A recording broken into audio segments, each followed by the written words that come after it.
Halo semuanya, kembali lagi di channel Raja Galba ya. Nah, tanggal 27 Agustus ini atau hari Kamis ini sedang ada demo besar-besaran di gedung DPR gitu ya.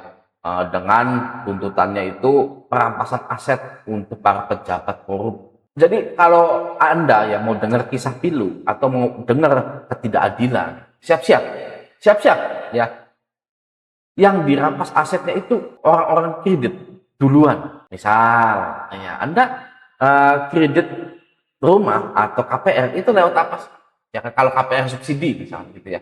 Itu lewat BTN, lewat BTN, lewat Bank BCB dan lain-lain. Kalau Anda nggak bisa bayar, aset Anda itu disegel. Ya ibaratnya dirampas. Anda mau sudah 5 tahun nyicilnya, 10 tahun nyicilnya, gitu ya.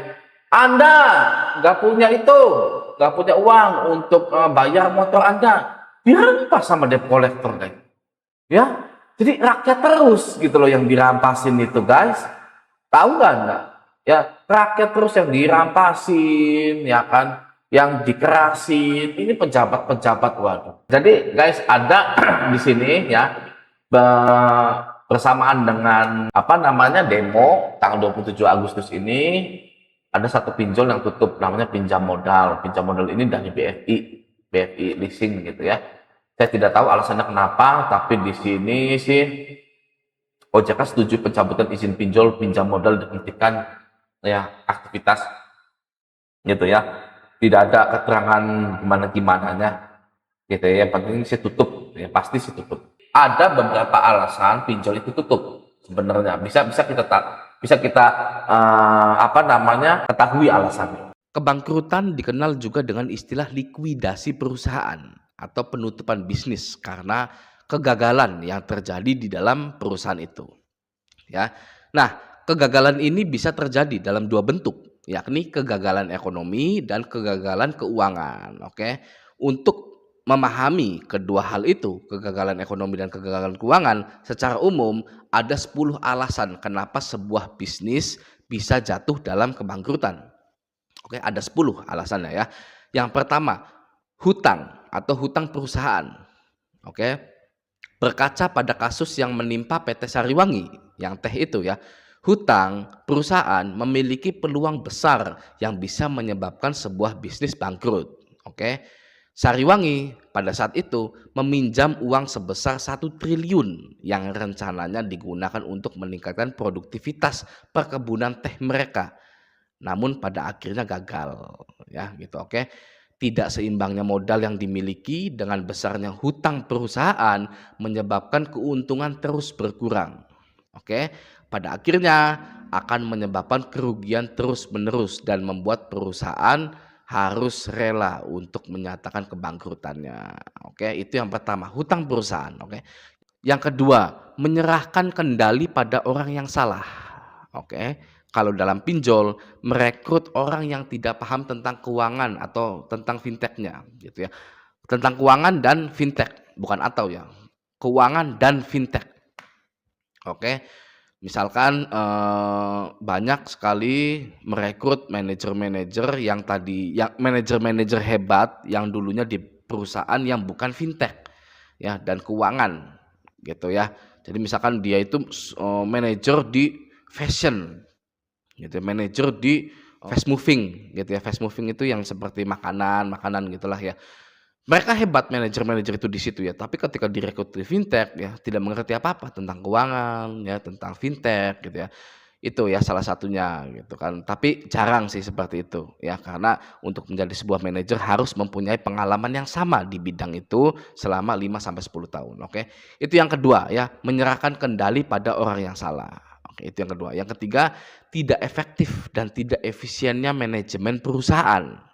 Oke. Kalau dalam pinjol merekrut DC lapangan yang tidak ada hasilnya ya kan nggak ada hasilnya DC lapangan itu ya. Terus merekrut banyak DC WA, DC telepon yang gajinya standar tapi kerjanya tidak menghasilkan. Oke, satu DC digaji UMR 4 jutaan misal ya. Tapi hasilnya nggak ada gitu kan. DC lapangan juga sama. Misalkan gajinya 7 juta tapi hasilnya nihil gitu kan. Makanya banyak sekali DC yang keluar masuk gitu ya. Ya keluar masuk karena tidak kuat gitu loh. Tidak kuat, konsumen pinjol sekarang sudah paham semua ya, bahwa tidak bisa dilakukan, penarikan atau penyitaan barang. Jadi yang ditakutkan apa?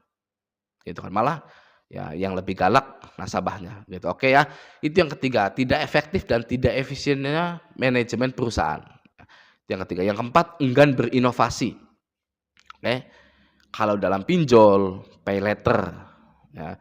Kalau perusahaan pinjol mau maju sekarang ya, mau maju gitu kan, gampang, tinggal bikin pay later saja ya.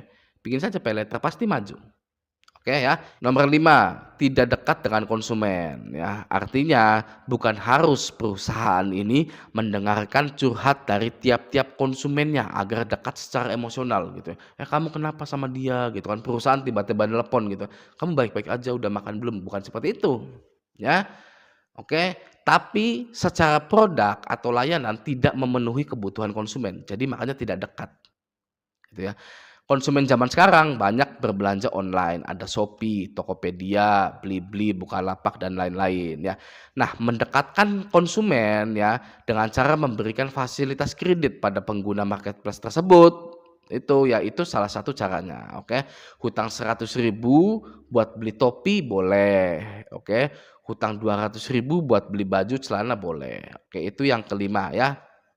Tidak dekat dengan konsumen, makanya bisa bangkrut. Oke. Yang keenam, ekonomi global yang tidak stabil ya. Sekarang itu sedang resesi global ya kan. Para investor ya kalau dipinjol, para investor menyabut uangnya sehingga tidak ada modal lagi untuk pinjol ini memberikan Anda pinjaman. Oke, seperti yang terjadi saat ini. Oke, itu yang keenam. Yang ketujuh, perubahan kebijakan pemerintah ya, alasan kenapa perusahaan itu bisa bangkrut. Perubahan kebijakan pemerintah. Kalau dalam pinjol, OJK sekarang menetapkan setiap pinjol harus setor 25 miliar ya. Makanya saya pernah bilang, peraturan OJK ini akan mengeliminasi pinjol-pinjol yang tidak kuat secara modal. Ya, makanya banyak yang bertingkah aneh kan, sama seperti video saya sebelumnya gitu. Banyak pinjol yang bertingkah aneh gitu ya. Maintenance lama, hilang-hilangan ya dari Play Store gitu kan. Ini juga ya, hilang lagi pinjol legal ya. Oke, nanti saya sebutkan. Ya, itu yang ketujuh ya, perubahan kebijakan pemerintah. Yang kedelapan, perubahan pola konsumsi pelanggan. Oke, orang umur 21 tahun ya, takut kalau mengajukan hutang 3 sampai 4 juta. Pasti ya. Walaupun memang ada yang berani gitu. Tapi rata-rata ya kan umur 21 itu kan baru lulus kuliah ya, baru lulus kuliah lah gitu kan. Nah, mereka itu takut punya utang 4 juta, mengajukan 4 juta, 3 juta, takut ya. Ya kan? Tapi kalau hutangnya 100.000 di Shopee ya, hutangnya 300.000 di Shopee, yang pada akhirnya totalnya sama saja 3 juta, 4 juta, mereka mau. Gitu loh ya.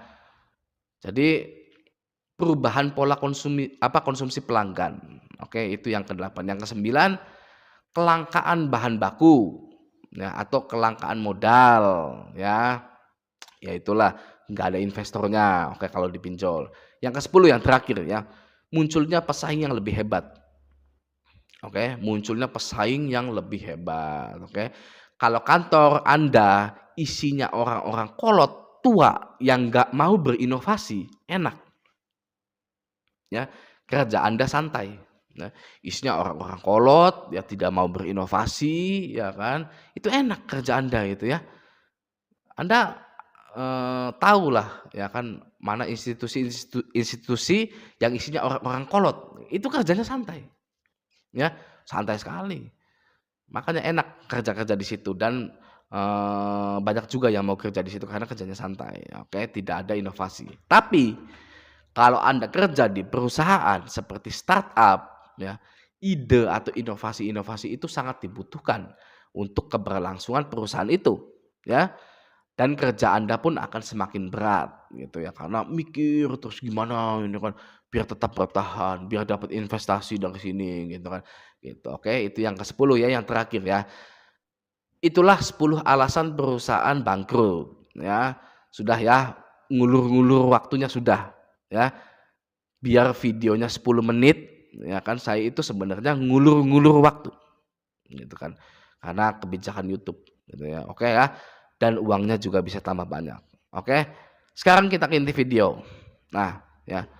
Pinjol yang lagi-lagi hilang ya dari Play Store adalah FinPlus. Ya, silakan Anda cek di Play Store-nya. Oke, tidak ada pinjol FinPlus itu ya. Nah, saya juga akan memberikan screenshot di sini ya, di sebelah sini gitu ya. Gini, saya sudah cek ke OJK apakah FinPlus ini masih berizin atau tidak. Oke. Ini screenshotnya ada di sini ya. Oke. Nah, walaupun ya masih berizin, ya kan ini kata OJK kan masih berizin ya. Walaupun masih berizin, bisa saja FinPlus ini ya sudah bangkrut sebenarnya, gitu kan. Misal Anda punya perusahaan ya. Nah, perusahaan Anda sudah bangkrut nih, ya kan. Ya kalau izinnya sih masih berlaku gitu loh ya. Tapi perusahaannya sudah tidak jalan lagi ya kan. Karena izin itu kan ada masa berlakunya. Gitu kan. Izin perusahaan Anda 1 tahun ya, Anda baru 2 bulan bisnis sudah bangkrut, ya izin Anda masih ada 10 bulan lagi, ya kan gitu ya. Kalau izin itu kan masih ada masa berlakunya lah, oke. Jadi intinya pinjol-pinjol ini memang dekat dengan kebangkrutan ya. Dan bagi Anda yang galbay, Anda tidak sendiri, oke. Semuanya banyak yang galbay ya, banyak yang galbay. Tinggal kita itu menunggu saja. Mana yang bangkrut ya berguguran satu-satu gitu. Oke, sampai jumpa di video selanjutnya.